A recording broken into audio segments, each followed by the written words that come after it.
कहानी उन आम घरों की है जहां खाने वाले तो कई, लेकिन कमाने वाला एक मर्द ही होता है।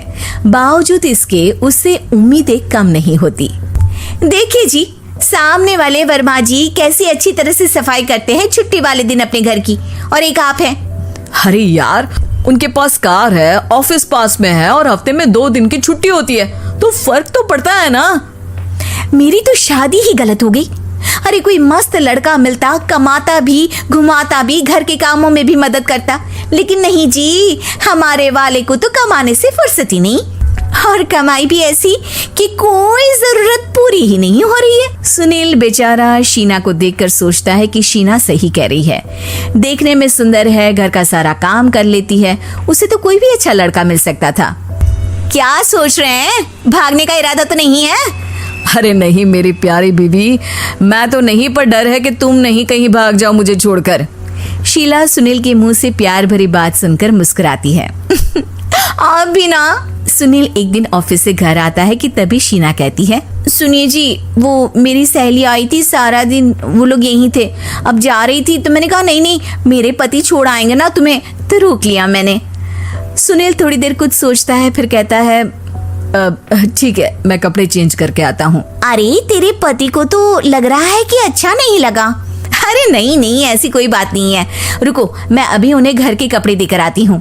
शीना अंदर जाती है जहाँ सुनील पलंग पर लेटा होता है। अरे क्या मजाक है, वो कह रही है कि आपने मुंह बना लिया। सही तो कह रही है, सुबह से अब ऑफिस से लौटा हूँ, एक कप चाय का तो पूछा नहीं, 20 किलोमीटर जाओ और आओ, और फिर कल उसी टाइम पर ऑफिस। अरे यार, मुझे गाड़ी चलानी आती ना तो बोलती भी नहीं आपको, और कौन सा रिक्शा खींच कर जाना है आपको।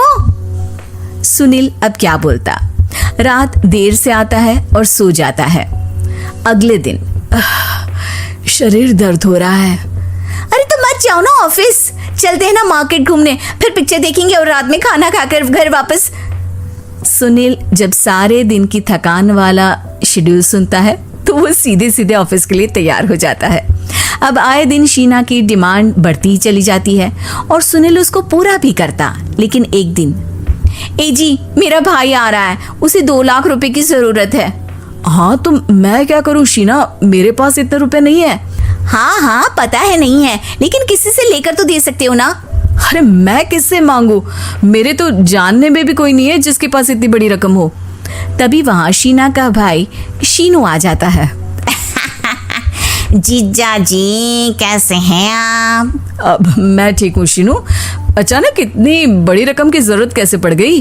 अरे जीजा जी, वो बिजनेस शुरू किया ना, तो उसके लिए पैसे की जरूरत है, काफी हो चुका है, थोड़ा पैसा बचता है तो मैंने सोचा आपसे ले लूं।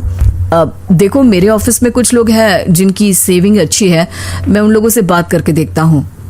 सुनील ऑफिस से किसी से पैसे लेकर शीना को दे देता है। शीना वो पैसा भाई को दे देती है। 2 महीने बाद, अरे यार शीना, वो ऑफिस वाला आदमी अपने पैसे मांग रहा है, कैसे दूं? अपने भाई से बोलो ना पैसे दे दे। अरे हाँ हाँ दे देगा, कहाँ भागा जा रहा है, आप उनको बोल दो कि दे देंगे। थोड़े दिन बाद, शीना वो आदमी मुझसे आज भी पैसे मांग रहा था यार, मैं तंग आ गया हूँ, ऑफिस जाते ही सामने उसका चेहरा दिखता है, क्या बोलूं, बार बार पैसे मांगता है। अच्छा मैं शीनू को फोन लगाती हूँ, बात करके देखती हूँ। शीना भाई को फोन करती है लेकिन वो फोन उठाता ही नहीं। लगता है भाई कहीं ऐसी जगह है जहाँ नेटवर्क की समस्या होगी। सुनील अगले दिन दोपहर को ही घर आ जाता है। उसका चेहरा उतरा और परेशान सा होता है। वो रोने लगता है। अरे क्या हुआ जी, आप इतना परेशान क्यों हैं? सब ठीक तो है ना? अरे नहीं शीना, कुछ ठीक नहीं है, मैं ठीक नहीं हूँ। तुम्हारे भाई के लिए मैंने जो पैसे लिए थे, उस आदमी ने आज भरे ऑफिस में सबके सामने मेरी बेइज्जती कर दी। सबके सामने आज मैं कर्जदार बनकर खड़ा था। मैंने हर वो प्रयास किया घर चलाने के लिए जो मैं कर सकता था, लेकिन अब नहीं होगा। वो फिर रोने लगता है। अरे आप तो औरतों की तरह रो रहे हैं, मर्द हैं आप। क्यों, आदमी के सीने में दिल नहीं होता, या फिर वो इंसान नहीं मशीन होता है? अरे मैं थक चुका हूँ शीना, तुम समझती क्यों नहीं? मैं भी शारीरिक और मानसिक रूप से थकता हूँ, मैं भी आराम करना चाहता हूँ, सुकून चाहता हूँ। मैं अब कुछ नहीं कर सकता। कुछ नहीं। वो बैठ जाता है। शीना पति को हैरान परेशान देखकर चुप हो जाती है।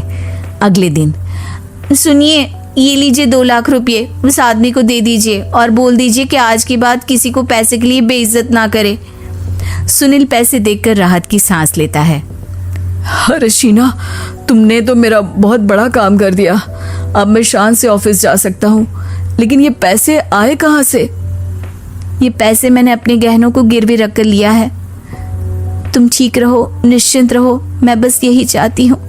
मुझे माफ करना, पर अब मैं समझ चुकी हूँ कि मर्द को भी दर्द होता है।